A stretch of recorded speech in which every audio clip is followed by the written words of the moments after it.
Hello! Isang magandang araw mga kasari-sari. Ito na naman ang inyong palawenyang tindera si Ate Tintin. At syempre for today's video mga kasari, may share ako sa inyo yung mga nangyari sa akin nung nakaraang araw mga kasari.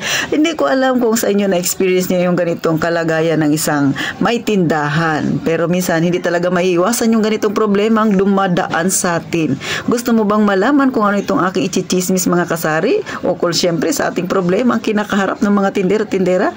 Kaya kung ready ka na, umpisa na natin ang mainit-init pa nating chismis. Isang magandang araw mga kasari-sari. Sa mga bago pa lang sa akin channel, ako si Ate Tintin, ang inyong palawenyang tindera. Panay problema ang tindahan, yung tinatapik na titintin, mga real talk na nangyayari sa atin mga kasari.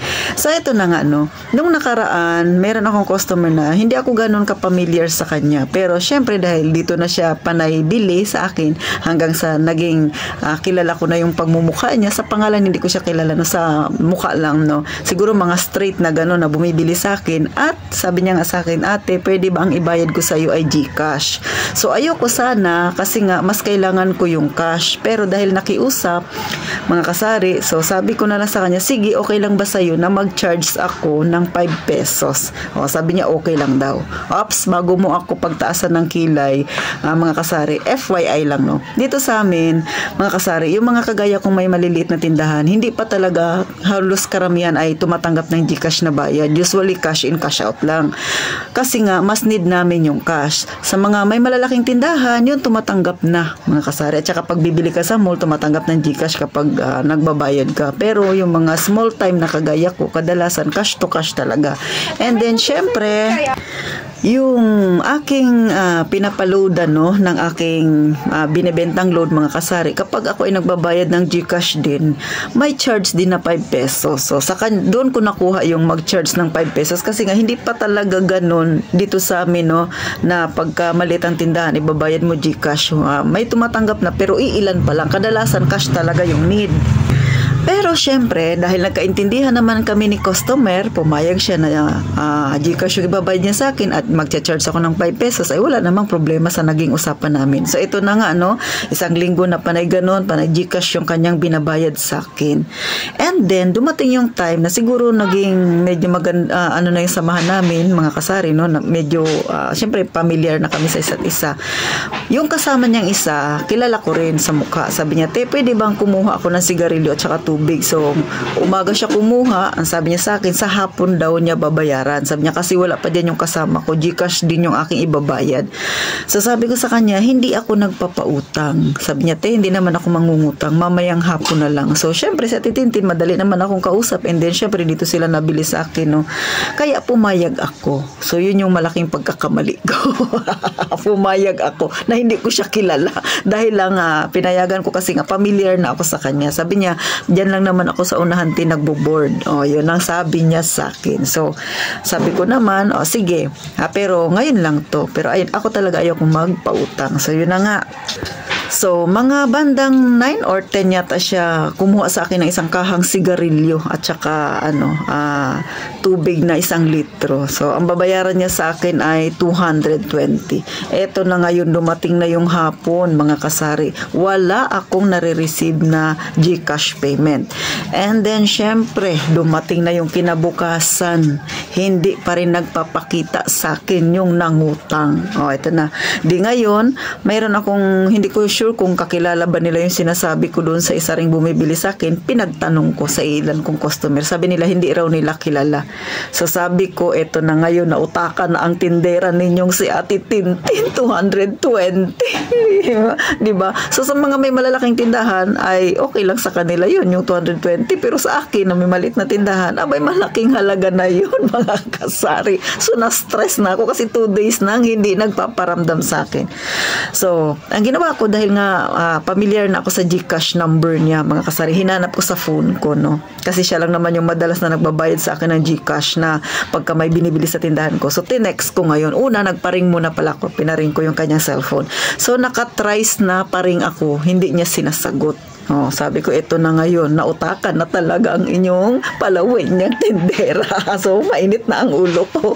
And then, syempre, nag-text ako. Pero, mga kasari, si Ate Tintin, ay hindi ako mahilig magsalita sa isang tao ng masasakit, no? Ayoko yung ganun, ayoko magkaroon ako ng kaaway. So kahit na ako'y inis na mga kasari, pinipilit kong magpa-chill lang, no? Pero syempre, parang talaga namang yung 2 araw na yun, inip na inip ako. So tinext ko siya nung gabi. Pagkatapos ko magpa-miss call ng 3 beses, tinext ko siya. Sabi ko sa kanya, ako yung tindahan na madalas mong bilhan na GCash yung ibinabayad mo.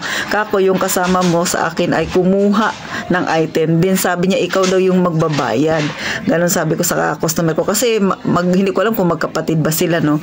And then, sabi kong ganon, baka naman pwedeng idaan mo na lang sa tindahan ko. So, yun lang yung sinabi ko. Kahit na yung aking inis ay kumbaga parang sasabog na. Kasi nga niho, wala silang pinaramdam. So, pasensyahan nyo na mga kasari, no? Medyo maingay dito sa amin. May biglang nagpuk-puk-puk doon sa gilid. So, yun na nga, no? And then, yun na nga na sinabi, na i-text ko sa kanya. Then, pangatlong araw, mga kasari, wala pa rin, walang paramdam. Yung kumuha sa akin, hindi na talaga nagpakita. Pinagtanong-tanong ko na hindi daw nila kilala. So, talagang pinasok ko na sa isip ko, sige, lugi na kung lugi. Wala na akong magagawa kasi masyado akong nagtiwala kay customer. So, yun. And then, pagka pang-4 na araw, mga kasari, abay, gabi, dumating yung isang customer ko na yun na mayroon sa aking utang. Sabi ko, tumawag ako sa'yo, hindi mo sinasagot. Yun lang yung sinabi ko, no? Kasi nga, gaya na sabi ko, hindi ako mahilig magsalita ng masakit sa aking kapwa. Sabi niya, ay, pasensya ka na, te. Sabi niya, hindi ko nasagot. Bagamat hindi ko tanggap yung rason niya, pero hindi na lang din ako umimik. Sabi niya, pero bayaran na kita. So, cash yung binayad niya sa akin, nagmamadali siya. Paglapag niya, umalis na kaagad. Siguro nahiya na rin siya, mga kasari. So, ano yung aral na makukuha natin dito? Huwag kayong basta-basta magtiwala sa customer na gano'n, no, mga kasari. Bagamat ako, sinabi ko na rin yan, no? Pero hindi minsan maiiwasan kasi may mga customer talaga na sabihin na nating matamis magsalita at kabilang sila doon, mga kasari. Kaya si Ate Tintin, muntik nang maisahan, buti na lang binalik niya rin. Pero alam ko naman, no, ginawa niya lang yun kasi malapit sila dito na nagbo-board at pinagtanong-tanong ko na siya sa mga customer ko. Kaya siguro nalaman niya rin na pinagtanong-tanong ko. Kaya ayun, kaya parang napilitan na rin siyang magbayad sa akin. Wala akong masakit na sinabi sa kanya, mga kasari. Wala akong binitawan na kung ano-ano mang salita. Kung ano yung paliwanag niya sa akin ay tinanggap ko kahit na hindi ako naniniwala, mga kasari. Pero kayo, nangyari na ba yan sa inyo, mga kasari? Yung tipong lalapit sa yung tindahan, makikipag-usap, pero siyempre tao namang nakipag-usap, kaya pinayagan mo. Kaya lang, sa bandang huli, parang minsan masakit din sa loob, no? May isip-isip mo, naku, nauto na naman ako nito. Lugi na naman yung tindahan ko. So, nung nangyari sa akin, mga 3 days na siguro na hindi siya nagpapakita, mga kasari, talagang nilagay ko na lang sa isip ko na nalugi ako ng 220. Pero, bumalik siya. Kaya, siyempre, nawala yung lugi ni Ate Tintin. So, hindi naman masama na magtiwala, pero hindi rin masama na mag-isip ka na baka malugi ka kung papayagan mo yung mga ganong style. Kaya sa lahat ng mga wala pang tindahan na nagbabalak rin magkaroon ng tindahan, mga kasari, ito, sinishare ko ito sa inyo kasi ito yung nangyayari talaga sa isang may tindahan. Minsan ayaw mong mangyari sa'yo, ayaw ko rin mangyari sa akin, pero nalusutan pa rin ako. Buti na lang bumalik siya para magbayad, pero ngayon hindi na siya bumibili sa akin. Hindi ko alam kung nahiya siya or ano pa man, mga kasari, pero syempre nasa sa kanya yun, mga kasari, no, kung magbabayad siya o hindi.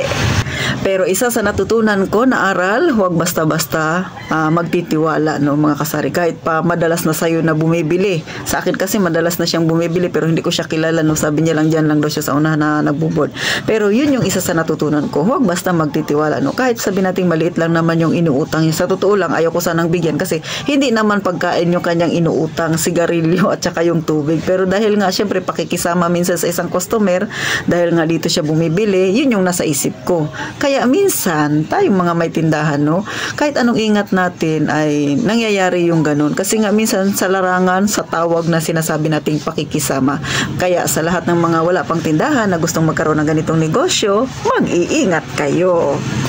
Kasi nga, yung mga ganitong pangyayari, minsan ayaw mong mangyari pero nangyayari talaga. Pero isa sa mga natutunan ko, huwag basta-basta na lang magtitiwala. Pero mga kasari, no, mas mainam pa rin kung ma-experience nyo yan. Huwag basta magagalit tapos magsasabi ka ng masasakit na salita sa isang customer. Halimbawa, kung kagaya sa akin, no, kung nakita ko siya, parang gusto ko siya sumbatan. Pero ako, nagpigil ako kasi una, ayaw kong makasakit din ng damdamin. Ayaw ko rin mapahiya siya kasi maraming customer, no, na bumibili sa akin. Ang sabi ko lang, ganun na, ba't hindi mo sinagot yung tawag ko? Nag-aantay ako sa bayad mo. So, yun lang yung sinabi ko. Wala na akong iba pang sinabi sa kanya, mga kasari.